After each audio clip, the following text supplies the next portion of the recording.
We're here in the Talk About Topeka studios with my good buddy from the Topeka Zoo, Dennis Dinwiddie, and we've got some great things happening over there. Now, Dennis, it's a little bit chilly, so what do the animals do? You can still go to the zoo when it's cool outside, right? Absolutely. Always important to remember that no matter how cold it is outside, the zoo has buildings all over zoo grounds that are warm inside and waiting for people to come in and enjoy the animals despite the outdoor temperature. And they still hang around there all the time. And they do. They can go in and out at their leisure, but once it gets cooler, they like to. Right. Once it reaches a certain temperature, the doors are open so that the animals can choose to come inside or choose to be outside, and they can regulate their own heat that way. But with only a couple of exceptions, all the animals at the zoo are still visible whether they're inside or outside.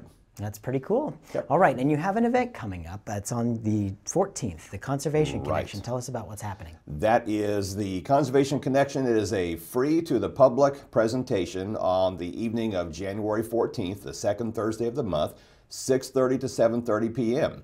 And we're going to have a speaker join us, Dr.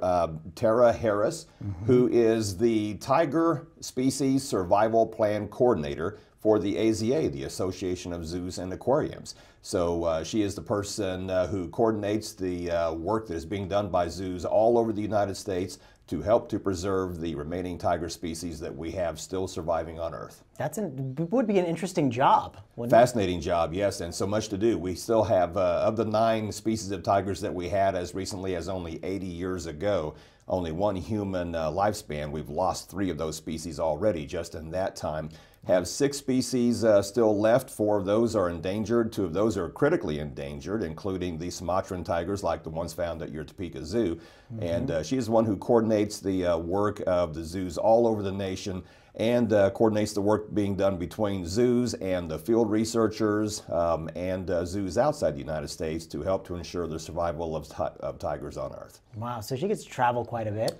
I'm sure she travels a lot, yeah. Yes. And so we talked her into traveling to the Topeka Zoo to talk to our community because we have Sumatran tigers, critically endangered tigers. Now, what can we as citizens do to help the problem with endangered species like this? Oh, excellent question. You know, with any endangered species on Earth, there are always the challenges that they face in the wild that are causing the threat to their survival in the first place. In this case, for some species of tigers, they're on the brink of extinction. Sumatran tigers, for example, like the ones at your Topeka Zoo, there are fewer than 400 of them left remaining in the wild on Earth. Wow. And fewer than 400 is a dramatically small number for an entire species. But then on the other side of the same coin, there are things that we can all do to help. One of those things, of course, is that actually, one of the first things we can do to help tigers involves something that we should not do, which is never buy wildlife parts or products that have wildlife parts in them, because all too often those are tiger parts. Unfortunately, there is a market everywhere on Earth, including the United States, for tiger parts as souvenirs, mementos, or just adornment for a tabletop or something like that. So one of the things we can do to help tigers is first, not become a part of the problem, not become a part of the market looking for tiger parts that then results in people out filling those demands.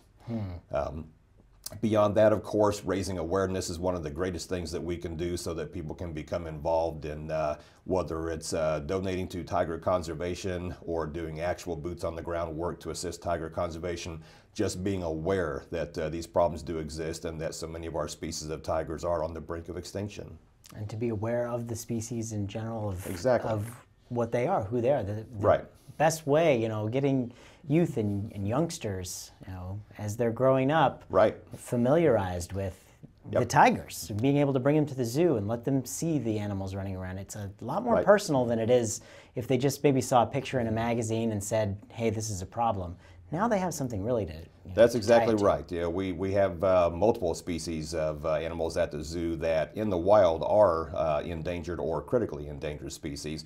It is very important that we still have those in the wild for the next generation and the following generations to enjoy. And sometimes awareness and education is the first step to making that happen. So what's it like when, I don't have kids, but what's it like when the kids see the tigers? What kind of reactions do they give? Oh, we always have great reactions, particularly since we have the 3 babies, our 3 little girls, of course, that aren't so little anymore. They're large enough now. I watched the Tiger Cub camera when you had that. That was very cool. You bet. Mm-hmm. Yeah, they're large enough now that to the untrained eye, it's hard to distinguish the 3 babies from mom. They are almost the same size and same weight, and so it's fascinating to watch them, all 4 of them, in the same space as they swim and play and wrestle all day, every day. And of course, they're not too concerned about the cold. They're out for your viewing enjoyment all the time anyway. And that's good. That's wild. That's good for them. They like the cold? It is, and they've got plenty of energy to expend in the cold, so they go out and they expend it anyway. So again, so much to see at the Topeka Zoo. It doesn't matter what the temperature is outside. Excellent. Okay, so the January Conservation Connection, check it out, January 14th. It's at 6:30 over there. What can people do if they want to register? You don't have to register. Just show up? All you have to do is show up. The gates will open at 6:15. It is free to the public, and again, you're exactly right. Thursday, the 2nd Thursday of January, the 14th, 6:30 p.m., free presentation to the evening about the world's tigers, and being presented by Dr. Harris, who is a foremost authority in the United States on the world's tigers. Excellent. Well, it's going to be great. I love the work that you guys do over at the zoo. So many great people, the animals, it's great to see them. Bring your kids out there. And I'll say it again. I always say it every time you come on the show. There's so many incredible things that have been happening at the zoo lately. Sure. See all of the amazing developments out there. If you have not been in a while, get out there and check it out. If you have been in a while, well, I don't need to tell you. You'll take the kids naturally because there's some great things happening. Y'all are doing some wonderful work over there. Thank you, Chris. Thanks for what you do. So get out and support the January Conservation Connection, January 14th at 6:30 at the Topeka Zoo. Find more information at topekazoo.org for all the details. Thank you, Dennis. Thank you, Chris.